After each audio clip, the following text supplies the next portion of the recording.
బండి సంజయ్ గారు తెలుసా? వాళ్ళ కొడుకు ఎవరైతే ఉన్నారో అతను ఒక అమ్మాయి మీద లైంగిక దాడులు చేశారని చెప్పేసి కేసు నమోదైంది. ఆ నమోదైన కేసులో ఆ అమ్మాయి మేజరా మైనరా అని చెప్పేసి క్వశ్చన్స్ వచ్చినాయి ఇప్పుడు దాకా. బట్ ఇప్పుడు తెలిసింది ఏంటంటే ఆ అమ్మాయి మైనర్ అని చెప్పి. మరి ఆ అమ్మాయి మైనర్ రేపటి రోజున కేసును ఫేస్ చేయాల్సి వచ్చింది. మామూలుగా అయితే ఆ కేసులో ఎవరికైనా గానీ వెంటనే అరెస్ట్ చేయడం, జైలుకు పంపించడం, చాలా ఎక్కువ సంవత్సరాలు జైలు శిక్ష పడే అవకాశాలు ఉంటాయి. మరి ఈ అబ్బాయికి ఇప్పటివరకు అరెస్ట్ చేయలేకపోయారు పోలీసులు. కానీ ఇప్పుడైతే ఈ రోజు అయితే మైనర్ అని తేలింది. మరి ఒక ఉన్నత స్థాయి వ్యక్తి కొడుకు కదా, చేయాలండి, తొందరగా అరెస్ట్ చేయాలి, అన్నీ చేయాలి. పేదవాళ్ళని అయితే తొందరగా తీసుకుంటుంది గవర్నమెంట్. నాయకుల్ని, డబ్బున్న వాళ్ళని ఎవరిని తొందరగా తీసుకోదు. సంవత్సరాలు టైం తీసుకుంటుంది. వాళ్ళంతా డబ్బుతో కవర్ చేసుకుంటారమ్మా. కూలీ నాలి చేసుకున్న వాళ్ళు, చిన్న చిన్న వ్యాపారస్తుల్ని తొందరగా తీసుకుంటారు. అంటే గవర్నమెంట్ ఎవరిని ఎక్కడ నొక్కాలా, పేదవాడినే నొక్కుదాకా చూస్తుంది తప్ప పెద్దవాడిని నొక్కుదాకా చూడదు. అంతా పేదవాడి మీదే ఉంటుంది దృష్టి. గవర్నమెంట్ ఉన్నవాడి మీద ఉండదు, నాయకుల మీద కూడా ఉండదు. మరి ఈ కేసులో వాళ్ళ కొడుకు చేసిన తప్పుకి బండి సంజయ్ కూడా ఎంతో కొంత అంటే రాజకీయ పరంగా గానీ ఏమైనా ఒత్తిళ్ళకి ఇబ్బంది గురవ్వాల్సి వస్తుంది అంటారా? వస్తుందండి, కానీ చేయరు. వస్తుంది కానీ చేయరండి. ఎక్కడికక్కడ నొక్కేస్తారు ఎవరినాళ్ళ, ఎక్కడికక్కడ. అంతా నాయకులు కాబట్టి కవర్ చేసుకుంటారు వాళ్ళు. అసలు ఒక అబ్బాయి 24-25 ఏళ్ళు ఉన్నటువంటి అబ్బాయి 17 ఏళ్ల మైనర్ అమ్మాయిపై దాడి చేయడం అనేది చాలా తప్పండి.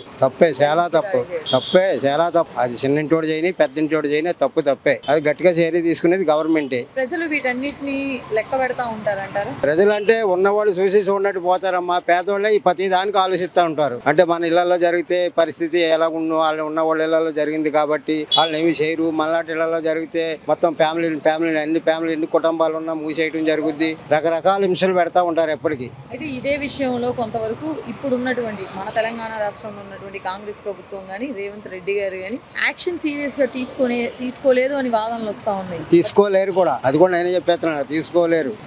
వాళ్ళంతా రాజకీయ నాయకులు అండి. ఇలా వాళ్ళందరికీ లంక్ ఉంటుంది. ఏ పార్టీ వాడైనా పార్టీలన్నీ వీళ్ళంతా ఒకటే. పార్టీలే వేరు. ఈ పార్టీ వాడు అందులో చేరతాడు, అందులో ఇందులో చేరతాడు. ఇవన్నీ మామూలే రాజకీయం. అదమ్మా తీసుకోరు కూడా. తీసుకునే శక్తి అబ్బాయి మీద యాక్షన్ తీసుకొని ఆ అబ్బాయిని జైలుకు పంపిస్తే బండి సంజయ్ గారు మరి ఒక రాజకీయ వ్యక్తిగా ఆయనకి ఎటువంటి ఇబ్బందులు ఎదుర్కొనే అవకాశం ఉంటుంది? ఎదుర్కొనే పరిస్థితులు వచ్చినా కూడా రానివ్వరమ్మా. అది వెనకాల ఉన్నవాళ్ళు కాసుకుంటారు, దానికి సపోర్ట్ ఉంటారు ఫుల్. దానివల్ల ఎవరికి ఏమీ ఇబ్బందులు ఉండవు వాళ్ళకి. రాజకీయ నాయకులకి ఇబ్బంది ఉన్నది అనేది అది మన తప్పు. చేస్తున్నటువంటి బీజేపీ పార్టీకి ఏమైనా చెడ్డ పేరు వస్తుంది అంటారు? చెడ్డ పేరు అంటే ఇక మోడీ గారు షేరీ తీసుకుంటే చెడ్డ పేరు వస్తుంది. ఆ పార్టీ ఎదరకపోవాలంటే వాళ్ళు కూడా ఏం తీసుకోరు, చూసి చూడనట్టు పోతారు. అదమ్మా. ఎందుకని వాళ్ళంతా బలవంతులు. వాళ్ళ దాడులు ఎక్కువ అవుతున్నాయి అంటే అంతా బలవంతులే చేస్తారమ్మా. దరిద్రులు చేయలేరు, ధనికులు చేయలేరు. అంతా ధనవంతుల్లో ఉంది ఇప్పుడు. ఇది ధనవంతులు కట్టడి చేస్తే అందరూ దారికి వచ్చేస్తారు. అసలు ఎటువంటి చట్టాలను తీసుకొస్తే ఇలాంటివి అమ్మా చట్టాలు ఏం వచ్చినా అంతే. చట్టాలు కూడా ఏం చేయ, వాళ్ళంతా ఒకటే. రేపు పొద్దున ఇంకొక అబ్బాయి ఇంకొక అమ్మాయిని చేయొచ్చు. అలాగే అంతా డబ్బున్న వాళ్ళే చేస్తారు కానీ పేదవాళ్ళు, మధ్య తరగతి వాళ్ళు ఏం చేయలేరు. ఓ మాదిరి డబ్బున్న వాళ్ళు కూడా ఏం చేయలేరమ్మా. అయితే ఆ ప్లేస్ లో ఉన్నది ఒక సంపన్నురాలు కుటుంబం అయినప్పటికీ వాళ్ళే ఇటువంటి ఇబ్బందులు పడ్డారంటే ఒక సర్వసాధారణమైన అమ్మాయికి జరిగితే ఎటువంటి పరిస్థితి? ఏముండదండి. ఇక ఏదో మింగి చచ్చిపోవడం, ఏదో తాగి చచ్చిపోవడం అంతే. ఇంకా వీడియోలు కూడా పనికిరావు, దేనికి ఏది పనికిరాదు. ఇక ఎవరి దగ్గరికి వెళ్తాకే పనికిరాదు, పోలీస్ స్టేషన్ కూడా పనికిరాదు. అదమ్మా. ఇప్పటికే ఆ అమ్మాయికి సంబంధించినటువంటి అమ్మాయి మైనర్ 17 ఏళ్ల అమ్మాయి అయినప్పటికీ ఆ అమ్మాయికి సంబంధించినటువంటి ఫోటోలు, వీడియోలు అలాంటివన్నీ కూడా పబ్లిక్ చేసేసారు. మరి వాళ్ళ మీద ఎటువంటి చర్యలు తీసుకోవాలి? చేశారంటే ఇక మన వాళ్ళ చేతుల్లో ఉంది కాబట్టి పవర్ వాళ్ళ చేతుల్లో ఉంది కాబట్టి ఏమైనా చేయగలుగుతారు వాళ్ళు. చేసినప్పుడు ఈ పిల్ల కూడా, ఈ అమ్మాయి కూడా ఒప్పుకోకూడదు. ఇక ఇష్టపడి ఒప్పుకుంది. ఇష్టపడి జరిగిందో, మంచిగా జరిగిందో, చెడు జరిగిందో అది వాళ్ళకి తెలవాలి. అది బయట వాళ్ళకి కూడా ఏమీ తెలియదు. వాళ్ళిద్దరికే తెలవాలి అది ఎప్పటి నుంచి జరుగుతుందో, ఎలా జరుగుతుందో. ఏమైనప్పటికీ కూడా ఆ అమ్మాయి మైనర్. అలాంటప్పుడు ఈ అబ్బాయి ఆలోచించి చర్యలు చేపడితే బాగుంటది కానీ ఆ అమ్మాయిని నేను పడేస్తాను ఇలాంటి వాగ్దానాలు చేసి మరి ఆ అమ్మాయిని లొంగ తీసుకోవడం జరిగిందంట. దాని గురించి ఏం చెప్తారు?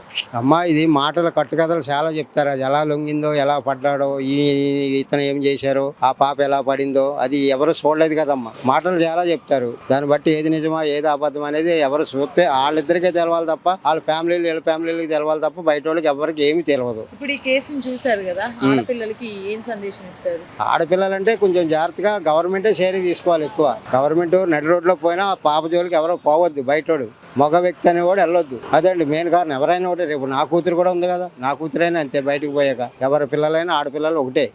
డబ్బున్న వాడి పిల్లలు కానీ, నాయకుల పిల్లలు కానీ, కూడుకు లేనివాడి పిల్ల కానీ, పేపర్లు ఏరుకునేవాడి పిల్ల కానీ, ఎవరి పిల్లైనా ఆడపిల్ల ఆడపిల్ల. అదండి వాళ్ళకి కొద్దిగా సపోర్ట్ ఎక్కువ ఉండాలి. గవర్నమెంట్లోనే ఉంది అది ఫాల్ట్. గవర్నమెంటే చూసుకోవాలమ్మా.